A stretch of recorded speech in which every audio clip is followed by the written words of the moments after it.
सिखों के 10वें गुरु गोविंद सिंह का जन्म भारत में मुगलों का शासन था उस समय हुआ था। मुगल शासकों की कार्यनीति एवं समाज के प्रति अपनाए गए व्यवहार से जनता में असंतोष बढ़ रहा था। गुरु तेग बहादुर के पुत्र तथा उत्तराधिकारी गुरु गोविंद सिंह ने सिख आंदोलन को नई दिशा दी। जनता पर हो रहे क्रूर अत्याचार को देखकर गुरु गोविंद सिंह ने बाल्यकाल में ही अनुभव किया कि आतंक तथा भ्रष्ट शासन से निपटने के लिए समाज को संगठित करना चाहिए। उनकी लड़ाई प्रमुख रूप से तत्कालीन शासन से थी, न कि इस्लाम धर्म से। इसका स्पष्ट प्रमाण इस बात से मिलता है कि उन्होंने अपनी सेवा में कई पठानों को भी लगा रखा था और इस लड़ाई में उन्हें पीर बुद्ध शाह का सहयोग प्राप्त था। मुगलों के विरुद्ध लड़ाई में सईद बेग और मेमू खां भी उनकी तरफ से लड़े थे। नबी खां और गनी खां ने उन्हें मुगल सेना से बचाया था। वे पंजाब में भी वैसी ही जागृति पैदा करना चाहते थे जैसी शिवाजी ने महाराष्ट्र में की थी। गोविंद सिंह लगभग 10 वर्ष की अवस्था में गुरु की गद्दी को पाया। इनके समय में सिख लोग भली भांति संगठित हो गए। वे सैनिकों की भांति घुड़सवारी करते, तलवार चलाते और लड़ाई लड़ते थे। इतना ही नहीं, कुछ राज काज भी होने लगा। अब गुरु लोग धार्मिक गुरु के साथ साथ राजा के समान रहने लगे। इनके शिष्य इन्हें भेंट देते। इस कार्य के लिए इन्होंने स्थान स्थान पर कुछ व्यक्ति नियुक्त कर दिए जिन्हें मसंद कहते थे। गुरु हरगोविंद ने, जो गुरु गोविंद सिंह के पितामह थे, सिखों को पूरा सैनिक बना दिया था। वे स्वयं सैनिक वेश में दरबार किया करते थे। उनके शिष्य तथा दरबारी उन्हें सच्चे बादशाह कहते थे।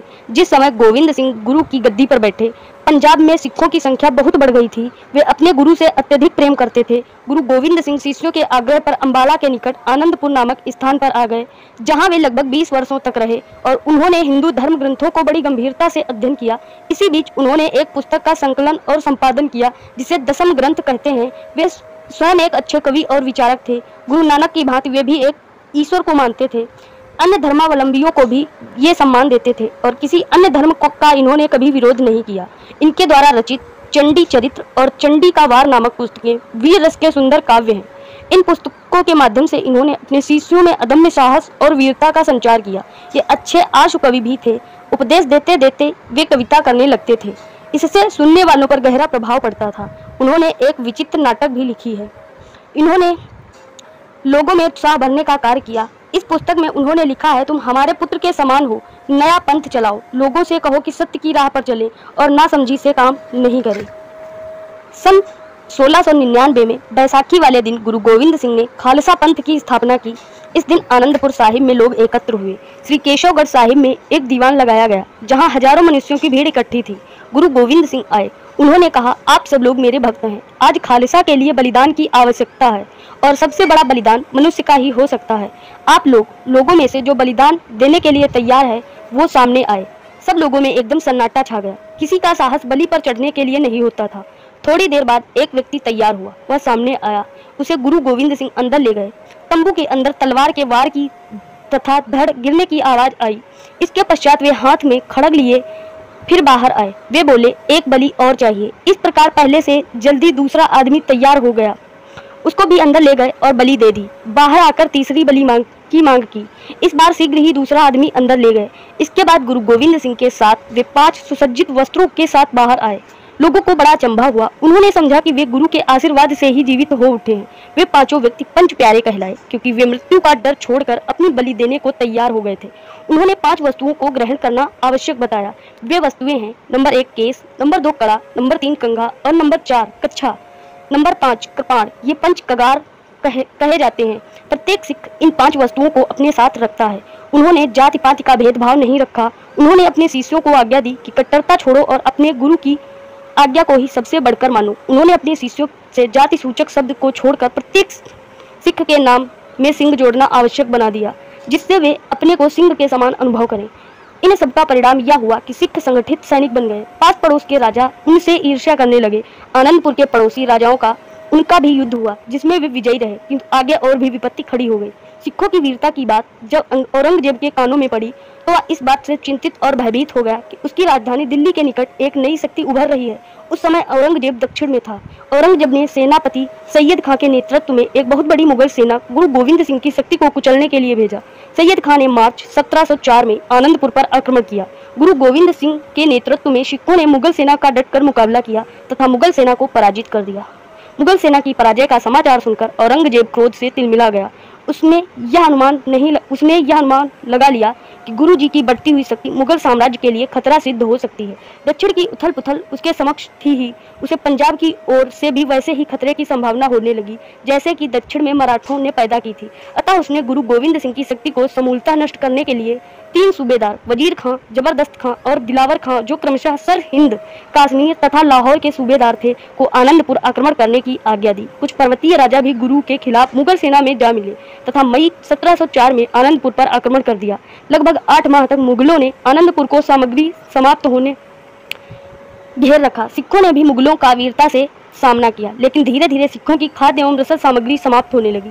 आनंदपुर के बाहर से खाद्य एवं रसद सामग्री आने की कोई व्यवस्था नहीं थी, क्योंकि मुगलों ने शहर के चारों ओर घेरा बना रखा था। अंततः गुरु गोविंद सिंह ने आनंदपुर छोड़ने का निश्चय किया। दिसंबर 1704 ईस्वी की रात में गुरुजी, माता गुजरी देवी, 2 पत्नियां सुंदरी और साहब कौर, 4 पुत्रों साहिबजादा अजीत सिंह, साहिबजादा जुझार सिंह, साहिबजादा जोरावर सिंह, साहिबजादा फतेह सिंह तथा श्रद्धालु सिख सैनिक के साथ आनंदपुर की गढ़ी छोड़कर निकल गए। गुरुजी अपने काफिले के साथ सरसा नदी के पार चमकौर जाना चाहते थे। गुरुजी का काफिला जैसे ही सरसा नदी के किनारे पहुंचा, मुगलों ने गुरुजी के काफिले पर भीषण आक्रमण कर दिया। गुरुजी के काफिले के बहादुर सिखों ने सेना का मुकाबला किया और प्रतिशोध किया। यद्यपि सिख थोड़े थे तथा शत्रु की शक्ति अधिक थी, तथा बहादुर सिख सैनिकों ने शत्रु की सेना का बढ़ना रोक दिया। इसी बीच गुरु जी अपने परिवार के साथ नदी पार करने का प्रयास किया। नदी पार करते समय गुरु जी का परिवार बिखर गया। गुरु जी की माता गुजरी देवी तथा उनके 2 छोटे पुत्र जोरावर सिंह तथा फतेह सिंह एवं दोनों पत्नियां सुंदरी और साहब कौर गुरु जी की आंखों से ओझल हो गए। गुरु जी अपने 2 बड़े पुत्रों अजीत सिंह तथा जुझार सिंह तथा लगभग 150 सिख सैनिकों के साथ नदी को पार कर चमकौर पहुंच गए। यह चमकौर वर्तमान समय में पंजाब के रूपनगर जिले में स्थित है। चमकौर की गढ़ी में पहुंचकर गुरु जी ने सभी सिख सैनिकों को मुगल सेना से मुकाबला करने के लिए अलग अलग मोर्चा पर नियुक्त कर दिया। गुरुजी ने स्वयं गढ़ी के ऊपर अट्टालिका में मोर्चा संभाला। इधर वजीर खां के नेतृत्व में मुगल सेना गुरु गोविंद सिंह का पीछा करते हुए चमकौर पहुंच गई। 22 दिसंबर 1704 को चमकौर का ऐतिहासिक युद्ध प्रारंभ हुआ। इस युद्ध में गुरु गोविंद सिंह जी ने नेतृत्व में मुट्ठी भर सिख सैनिकों का सामना लाखों मुगल सैनिकों से हुआ। वजीर खां किसी भी सूरत में गुरु गोविंद सिंह को पकड़ना चाहता था, क्योंकि औरंगजेब की लाख कोशिशों के बावजूद गुरु गोविंद सिंह मुगलों की अधीनता स्वीकार नहीं कर रहे थे। गुरु गोविंद सिंह ने इस युद्ध का वर्णन जफरनामा में करते हुए लिखा है, चिड़ियों से मैं बाज लड़ाऊं, गीदड़ों को मैं शेर बनाऊं, 1.25 लाख से 1 लड़ाऊं, तभी गोविंद सिंह नाम कहूं। वजीर खां के नेतृत्व में मुगल सेना ने चारों ओर से गढ़ी को घेर लिया। गढ़ी के भीतर से तीरों और गोलियों की बौछार हुई। अनेक मुगल सैनिक मारे गए। गुरुजी ने 5-5 सिखों का जत्था बनाकर गढ़ी के बाहर मुगल सेना का सामना करने की रणनीति बनाई। 5-5 सिखों का जत्था गढ़ी के बाहर जाकर मुगल सेना का वीरता से सामना करता और अंततः शहीद हो जाता। दोपहर तक सिख सैनिकों का 5 जत्था शहीद हो गया। स्थिति क्षण प्रतिक्षण गंभीर होती जा रही थी। गुरु जी का ज्येष्ठ साहिबजादा अजीत सिंह अपने पिता के समक्ष नतमस्तक हुआ तथा गढ़ी के बाहर जाकर मुगल सेना से लड़ने की आज्ञा चाही। उससे गुरु गोविंद सिंह जी ने कहा कि पिताजी, मेरी इच्छा है कि मैं दुश्मनों को अपनी तलवार का जौहर दिखाऊं। गढ़ी के भीतर न जाने कब शत्रु की गोली या तीर से उसकी मृत्यु हो जाए, इसलिए यदि आपकी आज्ञा हो तो मैं जाकर मन का हौसला तो निकाल लूं। फिर मरना तो एक दिन है ही, आज ही क्या और 2 दिन बाद ही क्या। गुरु गोविंद सिंह अपने पुत्र की यह वीरोचित वाणी सुनकर बहुत प्रसन्न हुए और बोले, धन्य हो पुत्र, यह तो हम क्षत्रियों का स्वाभाविक धर्म है। बड़े आनंद की बात है, तुम्हें मैं सहर्ष आज्ञा देता हूँ। यह कहकर उन्होंने पुत्र के सिर पर हाथ फेरा और सिख जवानों के साथ उसे गढ़ी के बाहर भेज दिया। साहिबजादा अजीत सिंह अपने साथ लाल सिंह, नंद सिंह, गोखम सिंह, ईश्वर सिंह, केसरा सिंह और मोहर सिंह को लेकर गढ़ी के बाहर निकला और दाएं हाथ में चमकती तलवार और बाएं हाथ में ढाल लिए आगे बढ़ा और मुगल सेना पर सिंह सावक की तरह कूद पड़ा। बड़ी बहादुरी, साहस एवं निपुणता से लड़ा। उसने मुगल सेना के बहुत से सिपाहियों को मौत के घाट उतार दिया, लेकिन अंत में मुगल सेना के सिपाहियों ने इस वीर बालक को चारों ओर से घेर लिया। एक साथ ही उस पर इतने प्रहार हुए कि वह वाहे गुरु कहकर रणचंडी की गोद में अमरता की नींद सो गया। गुरु गोविंद सिंह गढ़ी के बुर्ज से अपने पुत्र अजीत सिंह को शहीद होते देखा। गुरु जी के मुख से धन्य बेटा धन्य, यही शब्द बारंबार निकला। गुरु जी का दूसरा पुत्र जुझार सिंह, जो मात्र 14 वर्ष का था, वह भी वहीं खड़ा होकर युद्ध का दृश्य देख रहा था। बड़े भाई अजीत सिंह की वीर गति को देखकर उसी की नसों में बिजली दौड़ गई। उसने हाथ जोड़कर गुरु जी से निवेदन किया कि उसे भी युद्ध भूमि में जाने दिया जाए और भाई की तरह शहीद होने की आज्ञा दी जाए। गुरु जी ने अपने उस बेटे को छाती से लगाया और प्यार किया। फिर उन्होंने अपने हाथों से साहिबजादा जुझार सिंह को योद्धा के सुनहरी वस्त्र पहनाए, एक चमकती ढाल और तलवार उसे भी दिया तथा मस्तक पर एक छोटा टीका लगाया। गुरुजी ने उसे अंतिम फतेह कही और कहा कि जाओ मृत्यु रानी से विवाह कर लो। जुझार सिंह मुस्कुराया तथा अपने 5 सिख साथियों के साथ युद्ध भूमि की ओर बढ़ गया। वह वीर जुझार सिंह मुगल सेना पर अपनी तलवार तेजी से घुमाता हुआ टूट पड़ा। उसने अनेक मुगल सिपाहियों को मौत के घाट उतार दिया। जिधर से भी वह गुजरा उधर से खून की बौछार होने लगी। यह एक असाधारण दृश्य था कि 14 वर्ष का बालक अपने देश और धर्म के सम्मानार्थ बड़े साहस से एक बहुत बड़ी सेना से युद्ध कर रहा था। चारों ओर से प्रहारों से अपने को बचाते हुए वह तोप के गोले की तरह आगे बढ़ता चला गया। इतने में मुगल सेना ने उसे घेर कर उसकी एक बाह उड़ा दी, पर इससे उसका तेज मंद नहीं हुआ। दूसरे हाथ में तलवार लेकर वह पूर्वता लड़ता रहा, लेकिन फिर दूसरी चोट कंधे पर लगी तथा तीसरी मस्तक पर। तब वह वीर बालक अचेत होकर युद्धभूमि में गिर पड़ा और शहीद हो गया। गुरु गोविंद सिंह के 2 शेष पुत्र साहिबजादा जोरावर सिंह एवं फतेह सिंह सरसा नदी को पार करते समय मुगल सेना ने उन पर अचानक से आक्रमण कर दिया। उस आक्रमण के फलस्वरूप दोनों साहिबजादों की भेंट गुरु महल के पुराने रसोइये गंगू से हुई। गंगू रसोइया उन्हें घर ले आया, जहां वे 2-3 दिन आराम से रहे। माता गुजरी के पास सोने चांदी के सिक्के एवं हीरे जवाहरात से भरी एक पेटी थी। उस पेटी को देखकर गंगू की नीयत डोल गई और उसने उस पेटी को चुरा लिया। जब माता गुजरी ने गंगू से पेटी के बारे में पूछा तो वह आग बबूला हो गया। वह कहने लगा, एक तो अपने प्राणों पर खेलकर उनकी रक्षा की, जान बचाई और घर पर रहकर उनकी रक्षा की, इसके बदले में आप मुझ पर चोरी का आरोप लगा रही हैं। माता गुजरी परिस्थिति की गंभीरता को देखते हुए चुप रहीं, लेकिन गंगू के सिर पर शैतान सवार था। उसने इस भेद के खुल जाने पर गुरुजी के दंड भय से बचने के लिए सूबा सरहिंद का कृपा पात्र बन जाना उचित समझा। वह फौरन कोतवाली गया और वहां जाकर नगर कोतवाल को खबर दी, गुरु गोविंद सिंह का परिवार भागकर मेरे यहाँ छिपा है।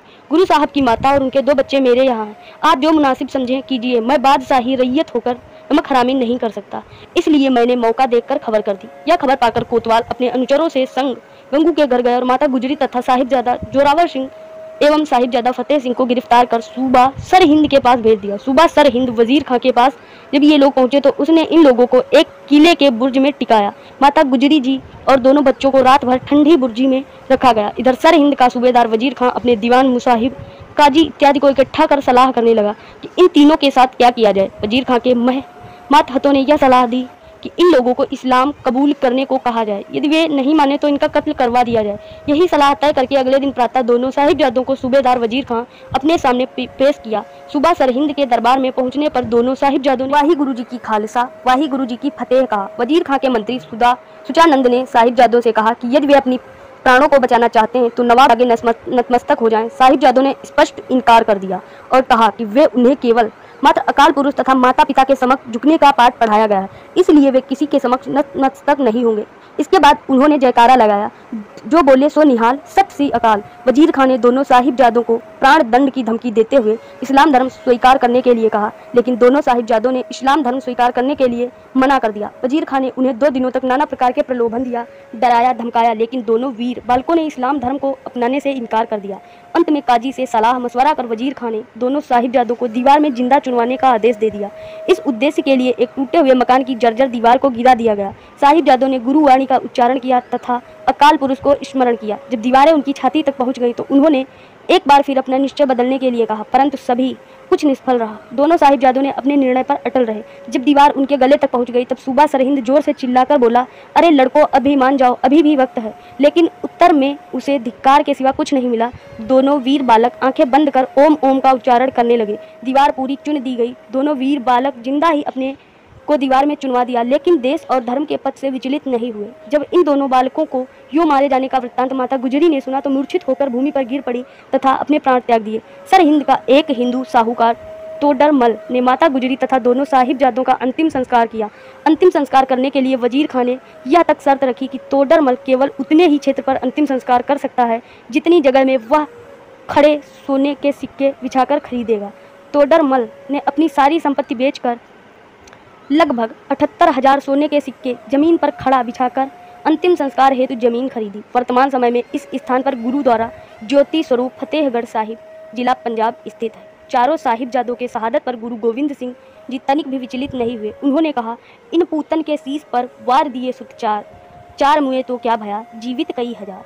1707 में औरंगजेब की मृत्यु हो गई। उसके लड़कों में राज्य के लिए लड़ाई छिड़ गई। गुरु ने उसके लड़के बहादुर शाह का साथ दिया, जो बाद में औरंगजेब का उत्तराधिकारी बना।